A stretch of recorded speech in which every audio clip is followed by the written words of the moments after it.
is that the front camera, and I'll get into the front camera in a second. Now, I'm glad it has that, wide angle lens and ultra wide sensor. I do wish it had a telephoto lens, but it's okay. We have that macro lens, which really doesn't even do anything super crazy, to be honest, at least in a day-to-day use case that I use it. But that wide angle lens is actually not bad. You can do 4K at 60. You have features built into the camera, which are actually pretty good as well. And I think for sure the camera itself is actually pretty decent. It definitely is not the best camera of 2020.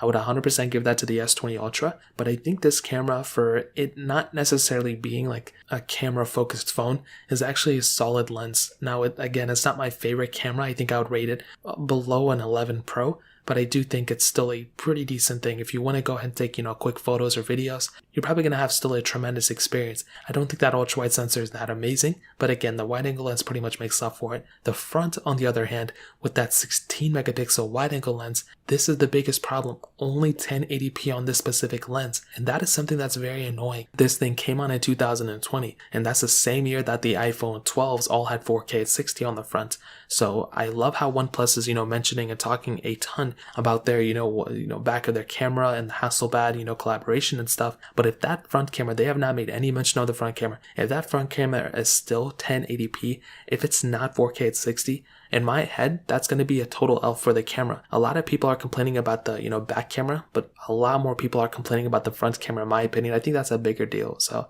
I guess we'll see what happens, but hopefully OnePlus can make some improvement there. But in terms of the camera, that's pretty much how I see it for this specific device. Now moving on to, as I mentioned, one of the best things about this phone. This is by far my favorite thing about this device, the software. This is my favorite version of Android, even with the little changes that OnePlus has done for Android 11, the things I don't like. I still would prefer this over stock Android just because of the amount of features that are built in. This has always been one of my favorite versions of Android, but at first I was in denial early on because I was like, no, stock Android is the best. That's not the case. Oxygen OS, in my opinion, is the best one. But on top of that, there's a software longevity and the roots and custom ROMs that are available for this thing, or that are going to be available for this thing once this phone's lifespan is done, is going to be awesome. And I love seeing those types of things. The software itself is very stock, so you don't really even have too many problems there. And just the whole entire atmosphere of this device is a humongous asset. And